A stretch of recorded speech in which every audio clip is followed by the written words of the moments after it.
안녕하세요. 가진 거 쥐뿔 없이 지 가족밖에 모르는 남편과 갈라선 30대 여성입니다. 남편과 저는 봉사활동을 하며 만난 사이입니다. 저는 남편의 성실하고 책임감 있는 모습에 호감을 느꼈고 남편은 제 상냥하고 다정한 모습에 반했다고 하더군요. 저희는 봉사활동을 마치고 맥주 한 잔을 한다던가 봉사활동을 핑계로 따로 만나서 밥을 먹고 차를 마시는 식으로 사적인 만남을 몇 번 가졌는데 그만 이 사실이 눈치 빠른 누군가로 인해 봉사활동 모임 내에서 소문이 났어요. 그렇게 저희는 얼떨결에 공식적인 커플이 되었지요. 그렇게 남편과는 총 2년의 연애를 했는데 연애하는 동안 소위 서로 눈에서 눈물 나게 하는 일 없이 큰 사건 사고 없이 잘 만났습니다. 남편이나 저나 나이도 적지 않았기 때문에 결혼 이야기가 나오는 건 어찌 보면 당연한 일이었어요. 특히 저는 35전에는 꼭 아이를 갖고 싶었기 때문에 조금씩 조바심이 들더라고요.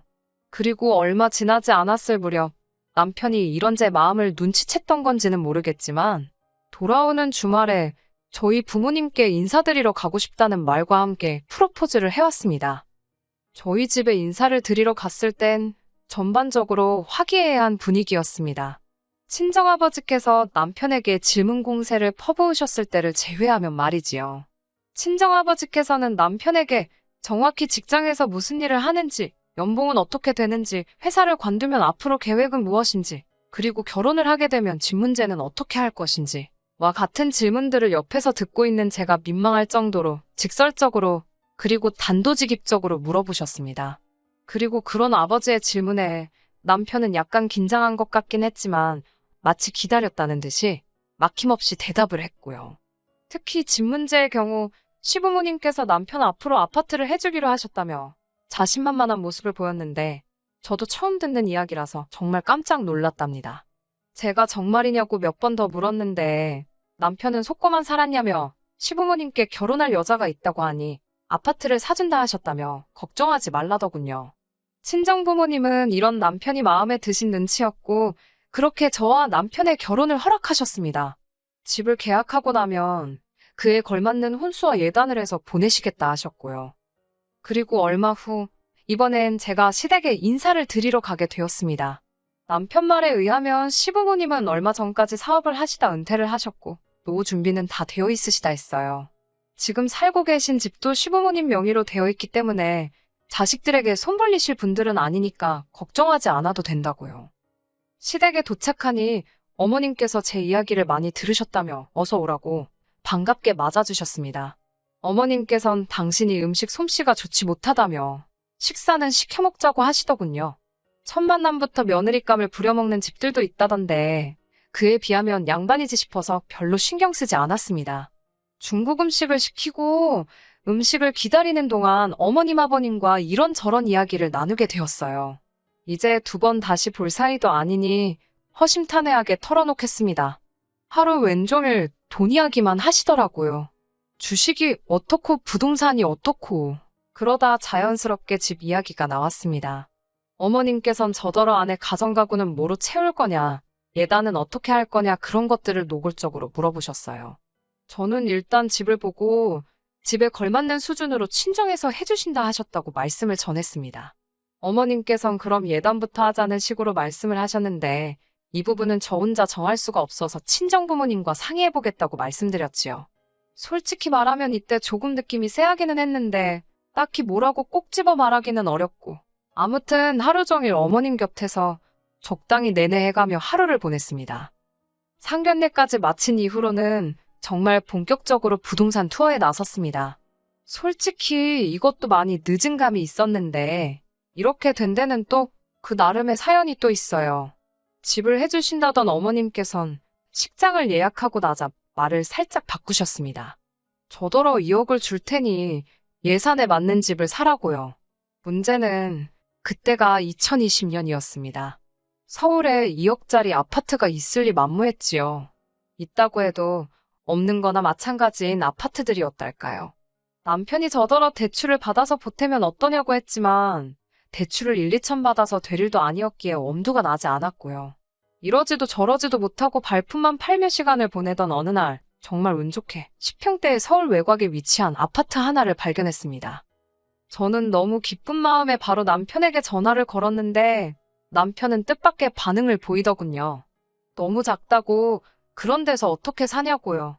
하지만 시댁도 방 하나 거실 하나가 전부였던 걸 봤던 저로서는 남편이 왜 그렇게까지 질색을 하는지 솔직히 이해가 되질 않았지요. 제가 우리 둘이서 사는 집인데 뭐가 어떠냐, 좀 살다가 오르면 팔고 이사 가자고 남편을 달랬습니다. 그리고는 어서 어머님께 연락드려서 계약금부터 받자고 이야기를 하니 이번엔 그러면 일단 저더러 계약금을 내랍니다.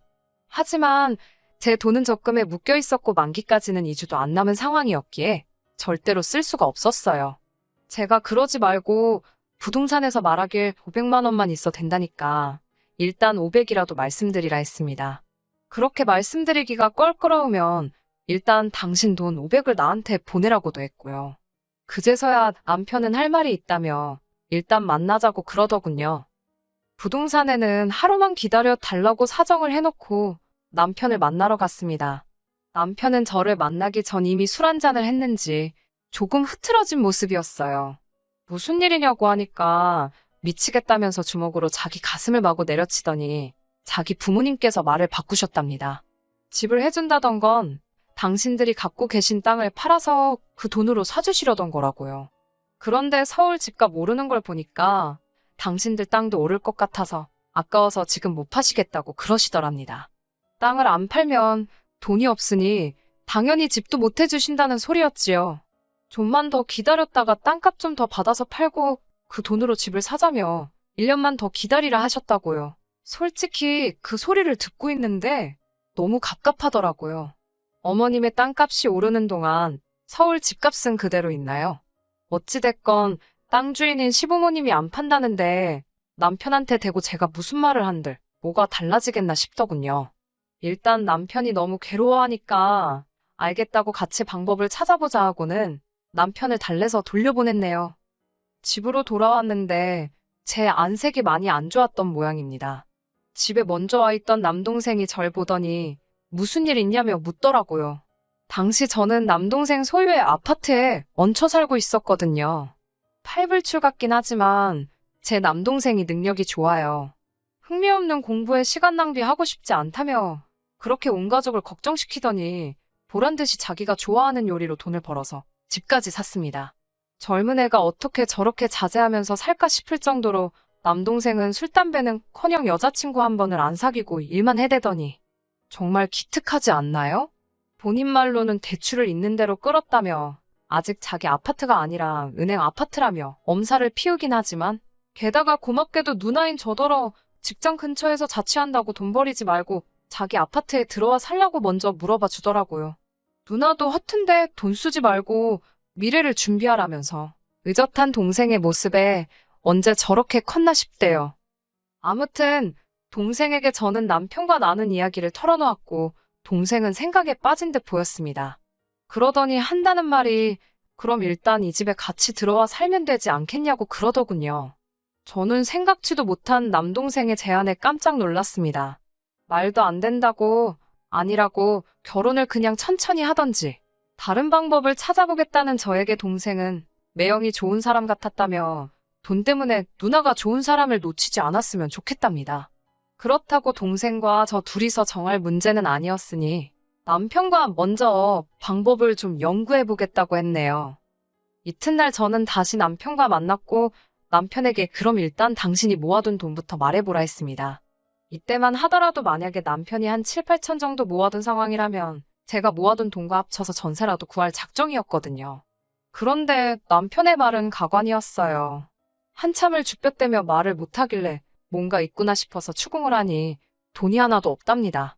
이게 말이 되는 상황이냐고 직장 생활을 10년 가까이 해놓고 모아둔 돈이 어떻게 영원일 수 있냐고 따지니 시부모님의 집 해주신다는 말을 철석같이 믿어서 그러면 자기도 장가가기 전에 뭐 하나 해드려야겠다 싶더랍니다. 그래서 차를 바꿔드렸대요. 황당하죠? 저는 진짜 기절하는 줄 알았습니다. 그걸 어머님 아버님께서 받으셨냐고 물으니 엄청 좋아하시더랍니다. 저는 정말 너무하단 생각을 했어요. 당신들이 집을 당장 못 해주실 거라는 건 누구보다 잘 알고 계셨을 텐데 어떻게 그런 기색은 하나도 안 보이시고 그 차를 덥석 받으실 수가 있지 싶어서 어이가 없고 정말 무섭다는 생각까지 들더라고요. 제가 너무 화가 나서 그 차 돌려받아 오라니까 그렇게 어떻게 하냐고. 그러면서 자기도 죽고 싶다고 너무 답답하다고 또 가슴을 내리치는데 그래도 그놈의 정이 뭔지 또 보고 있으니 마음이 안 좋더라고요. 아무리 머리를 싸매고 고민을 해봐도 방법이 안 나와서 결국 남편과 함께 친정부모님을 찾아가 사실대로 다 말씀드렸습니다. 그리고 친정부모님이 보여주신 반응은 솔직히 제 예상보다 훨씬 안 좋았어요. 남편 잘못이 아닌 건 알지만 어째서 나이도 먹을 만큼 먹은 양반들이 그렇게 무책임하냐고. 이러다 이 결혼 파토 나면 아들한테 무슨 원망을 들으려고 그러시는지 모르겠다. 우리를 얼마나 만만히 보면 결혼식이 코앞인데 직접도 아니고 아들을 통해서 그 소리를 듣게 하냐며. 솔직히 저희 아버지 말씀이 거칠긴 했지만 틀린 말은 하나 없었어요. 하지만 친정부모님께서도 차마 파혼하라 소리는 못 하시더군요. 그럴 만도 한 게 청첩장도 이미 다 돌렸지. 게다가 저희 친정부모님은 두 분 다 교직에 오래 계셨고 그쪽이 체면 같은 걸 많이 중시하는 분위기거든요. 저도 저대로 사람들한테 차마 파혼했다 소리할 자신이 없었고요. 돌이켜 생각해보면 이혼보다는 파혼이 100배 1000배 나은 건데 그때는 이혼은 아예 생각지를 못했으니 결국 친정부모님께서는 동생의 의견대로 하자 했고 대신 혼인신고는 하지 말라셨습니다. 남편은 결혼식 당일날도 저희 부모님 앞에서 고개를 똑바로 들지 못했는데 그만큼 남편이 저자세로 나가서 그나마 저희 부모님도 노여움을 어느 정도는 가라앉히실 수 있었던 것 같아요. 그리고 그때는 시부모님도 어느 정도는 미안한 기색을 보이셨고요.